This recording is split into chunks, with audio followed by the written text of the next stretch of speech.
adelante con las preguntas. Bueno, dos o tres cositas. Bueno, yo no soy entendido en la materia, a lo mejor te parecen pavas las preguntas.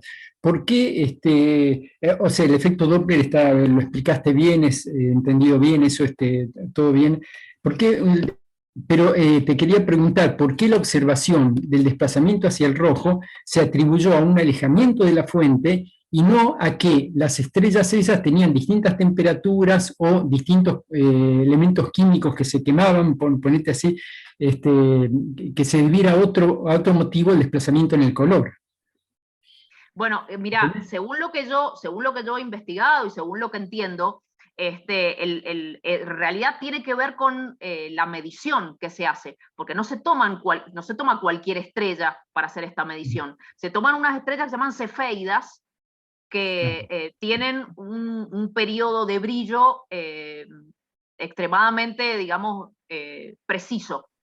¿Sí? Las estrellas cefeidas son, ¿cómo les puedo explicar? Son estrellas que como que aumenta el brillo y disminuye, aumenta el brillo y disminuye, ¿sí? Y este aumento del brillo es en forma periódica, ¿bien? Entonces, esas son las estrellas que se usan para medir, porque hay otras técnicas para medir, hay una que se llama paralaje, por ejemplo, pero que se utiliza en estrellas que son muy cercanas. Como las distancias son tan grandes y no se puede medir, obviamente, como les decía recién, la constante no se puede medir en el laboratorio. Yo puedo medir en el laboratorio, los científicos pueden medir, por ejemplo, la velocidad de la luz, ¿sí? Pero la constante no se puede medir, se infiere de esa información que llega de la luz de las estrellas, y que tiene que ver con este desplazamiento en las líneas de absorción.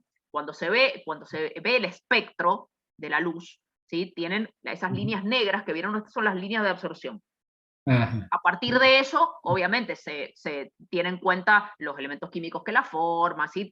Todos esos datos salen de la luz. Pero cuando esas líneas se desplazan hacia el rojo, ¿sí? Significa que la longitud de onda, ¿sí? se está expandiendo. ¿Bien? Entonces, por eso es la diferencia. En cambio, nosotros, la luz que nosotros vemos cuando observamos tiene que ver con la temperatura superficial de la estrella. Carolina, ¿por qué la constante de Hubble tiene que ser constante? ¿Por qué no puede ser un parámetro que dependa, por ejemplo, de la distancia de la estrella a nosotros? Ahí podría ser un parámetro variable con la distancia. Entonces, eso explicaría por qué él en el cuadradito rojo, que tenía pocas datos, consiguió un número, y cuando se expande el universo de medida, se consigue otro número, ¿no? Bueno, en realidad el problema está en la denominación, porque en realidad lo que está mal es el nombre. No debería llamarse constante porque no es constante, ¿sí? Lo que sucede es que, como pasa muchas veces en ciencia, le quedó ese nombre anecdótico, como el Big Bang. Nosotros escuchamos Big Bang y ¿qué nos imaginamos? Una explosión, como Hollywood, y no es una explosión. O sea, el proceso del Big Bang, o la teoría del Big Bang, explica otra cosa diferente, no hay una explosión en ningún lado. Y con esto ha pasado lo mismo, se le llama constante, pero en realidad no es constante. O sea, es constante porque actualmente en todo el universo, ¿sí? El desplazamiento hacia el rojo es a 71 kilómetros por segundo por megaparsec, ¿sí? Eso es constante en todo el universo, pero la constante, entre comillas, no es constante, va decreciendo con el tiempo. Bueno, finalmente una observación. Vos mencionaste dos nombres, Doppler y Hubble. Hubble murió exactamente 100 años después que Doppler. Sí, algo así, es verdad, algo así había leído, esas curiosidades son interesantes también. Okay. Muy lindo, Carolina, gracias. Bueno, muchas gracias. Gracias, Victorio. Adelante, Luis Titarelli, con tu pregunta. Bueno, muy buena, Carolina, tu exposición. Algo que no estoy seguro de haber entendido, esto también me gusta mucho la astronomía y he leído algunas cuestiones de esto, pero hay una cosa que nunca me quedó claro. Este desplazamiento de todos los cuerpos, digamos, celestes, digamos, ese alejamiento, ¿se hace desde un lugar, algún punto en específico, o es simplemente el alejamiento sobre nuestra galaxia? Esa sería la pregunta. Bien, no, en realidad todo se está alejando, o sea, no hay un centro desde el cual se alejen las cosas, todo se está alejando relativamente a esa misma velocidad. Lo que sucede es que, como hay que tener en cuenta que este desplazamiento al rojo, como tiene distintos procesos, ¿sí? Uno es el que expliqué ahora, que es el del efecto Doppler, pero también tenemos el gravitacional y el cosmológico. Entonces, el del efecto Doppler está muy claro, corresponde a esto que decimos de el análisis espectral de la luz, las líneas de absorción tienden hacia el extremo rojo del espectro electromagnético, o más allá, obviamente, y esto implica el alejamiento. La otra cuestión es el desplazamiento del rojo cosmológico, en el cual queda muy claro, a través de la teoría de la relatividad general de Einstein, que es el espacio-tiempo lo que se está expandiendo, no porque las galaxias se estén moviendo una respecto de la otra. Y el tercer caso es el desplazamiento del rojo gravitacional. Por ejemplo, la galaxia de Andrómeda no se está alejando de nosotros, se está acercando. Y si nosotros hacemos una medición del espectro de la galaxia de Andrómeda, el desplazamiento es hacia el azul, hacia el violeta, porque esa galaxia está unida gravitacionalmente a nosotros. Entonces, lo que va a suceder en miles de millones de años es que la galaxia nuestra y con la galaxia de Andrómeda van a chocar. ¿Bien? Entonces no hay un punto del universo en el que sea el centro y todo lo demás se desplaza, sino que el universo es isotrópico, es igual en todos lados, es homogéneo. Entonces esos desplazamientos no tienen un centro, todo se va alejando. Como dice Carolina, es un tema recontra apasionante, recontra en boga. Las mediciones siguen generando más controversias todos los días. Y respecto a lo que decía Carolina, de la constante que no es constante, lo que le pasó a Hubble es que él básicamente tenía 20 puntos en un gráfico y ajustó una recta a 20 puntos. Y la recta le dio una constante. Cuando se extienden las mediciones y tenés mucha más precisión, cuando querés ajustar una recta, ya no te da una recta, se empieza a curvar. Y ahí empieza el problema, porque los teóricos vienen y hacen su modelo del universo y dicen, bueno, las distancias yo tendría que, la distancia respecto de la velocidad, que es el gráfico ese, tendría que comportarse de una manera, pero resulta que los errores siguen siendo mucho más grandes que lo que los diferentes modelos teóricos necesitan para poder ser distinguidos. Entonces, las mediciones en este momento no son capaces de distinguir entre modelos con 30% de materia oscura o 35%, por ejemplo. Porque la medida sigue siendo muy problemática.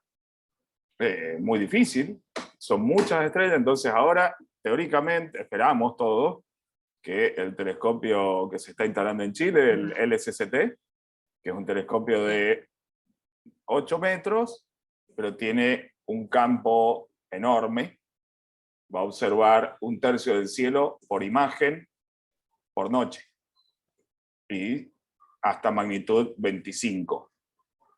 O sea que la idea es que ese telescopio va a agarrar, calculan que del orden de 100 supernovas por noche, cosa que ese gráfico que mostró Carolina va a estar mucho más poblado de puntos, y el ajuste de una función va a ser mucho más preciso. Esperamos que eso rompa esa dicotomía entre eso y otras cosas que se están utilizando. Ahora hay gente que está utilizando las colisiones de agujeros negros que emiten ondas gravitacionales para calcular la constante de Hubble. O sea, hay muchos medios, y todos dan un número diferente, ojo. Entonces, es un problemón, pero bueno, es muy claro lo que decía Carolina. Es un problema apasionante porque estamos al límite de la precisión de que uno está midiendo. Imagínense que uno está midiendo una lamparita a millones de años luz y midiéndole la potencia. Eso es lo que se mide en una supernova, ver la potencia en watts del foquito a miles de años luz. Entonces, es un tema muy apasionante. Me lo explicó muy bien mi primo, así que felicitaciones. Gracias, gracias. Adelante, Adolfo. Mi pregunta un poco es digamos, esa constante de Hubble sería constante aparentemente espacialmente, pero no temporalmente, si es lo que entendí. Supuestamente va decreciendo con el tiempo. Va decreciendo. Y ahí se Al nota menos más hasta la lo que variabilidad. Claro, al menos hasta lo que se está midiendo ahora. Bueno, como decía Juan, Claro, es ahí un me problema descarta porque la todos respuesta. los cálculos arrojan un número distinto, y no distinto por poco, o sea, no estamos hablando de una variación de, no sé, 71 kilómetros por megaparsec y 73, estamos hablando de una variación de 74, de 63 o más, y en la época de Hubble era de 180, 190, así que realmente es muy complejo el tema, y como decía Juan, y yo lo he explicado en la charla, tiene que ver con esto, con la cantidad de energía oscura, de materia oscura. Sí, puede llegar a haber algunas otras partículas, neutrinos o alguna otra partícula que esté generando esto. Bueno, y entonces estamos todos así a la expectativa de estas nuevas mediciones y de estos nuevos métodos de medición que pueden arrojar, digamos, un número, digamos, con el que podemos estar más conformes. No, ojalá sea el definitivo, pero bueno, calculo que no porque esto el universo va evolucionando, entonces tendrá que ver con eso también. Deberemos seguir, se deberá seguir investigando. Carolina, hay una pregunta en el chat. ¿Tiene alguna influencia esta expansión del universo respecto a la gravitación de nuestro planeta y los desplazamientos de capas tectónicas del suelo? Bueno, la verdad, esa pregunta es muy interesante, la verdad que no sabría responderla. Creería que no, porque como les dije recién, en realidad no está relacionado con la gravedad, o sea, la gravedad es otra cosa. Así que yo creería que no. Y con el desplazamiento de las capas tectónicas, la verdad que lo ignoro. No sé si a esa escala realmente pueda llegar a tener alguna relación. Sería un tema interesante a investigar. Sí, yo interpreto la pregunta como que si esa expansión, o sea, esa creación de espacio nos afecta en la gravedad a Claro, nosotros. claro. Poco así Sí, la cosa. yo creería que no nos afecta, porque como decía recién, o sea, estos son procesos distintos, ¿no es cierto? Entonces, no, es realmente, o sea, no es lo mismo, estamos hablando de la expansión del espacio y de nuestro planeta, que es materia, o sea, me parece que no creo que haya una relación, pero habría que investigarlo. Está buena la pregunta. Yo tenía una pregunta ahí, pero más o menos ya quedó contestada, pero la voy a decir nomás por si alguno la tiene. ¿Cómo se puede saber si bueno, vos lo explicaste bien con las líneas espectrales, pero ¿cuál es la verdadera frecuencia si no se moviera la ambulancia, digamos así? Si la ambulancia no se mueve, yo conozco perfectamente su frecuencia, pero como siempre se estuvo moviendo, ¿cómo puedo saber que esa frecuencia es más baja que cuál? Esa era la pregunta que yo quería hacer, pero creo que con las líneas espectrales se explicó bien. Sí, igual. ¿Tenés la duda?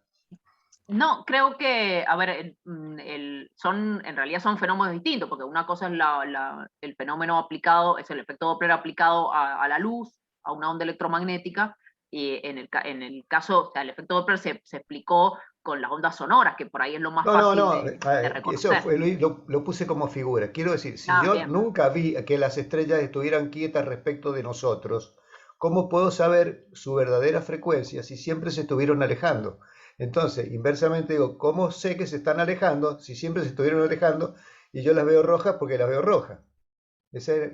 Nunca conocimos la frecuencia verdadera porque nunca estuvieron quietas respecto de nosotros. Dejemos la ambulancia de lado. ¿Se entiende la pregunta, Bien, Carolina? bien. Sí, ahí sí. Bueno, y calculo que todas esas mediciones se hacen también a partir del Sol, de lo que conocemos. El Sol es nuestro guía, las estrellas que tenemos más cerca, calculo, no sé, supongo que será de la que tenemos más datos, es de la que tenemos más datos, porque la tenemos cerca, y todo se compara a partir del espectro del Sol. Sí, Juan. Sí, es en el laboratorio la medición. Claro. Básicamente pones un gas de hidrógeno y lo iluminás con un mechero de Bunsen, y cuando le haces el espectro ves las líneas de absorción del hidrógeno en el laboratorio. Eso sería el reposo. Claro. Y después ves la misma línea de hidrógeno en la estrella y ves que está corrida.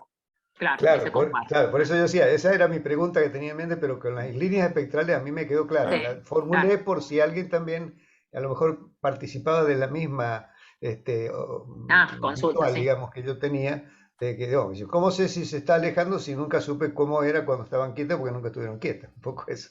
Lo que pasa es que había líneas que, por ejemplo, el helio se descubre en el Sol primero que en la Tierra. Claro, en la Tierra.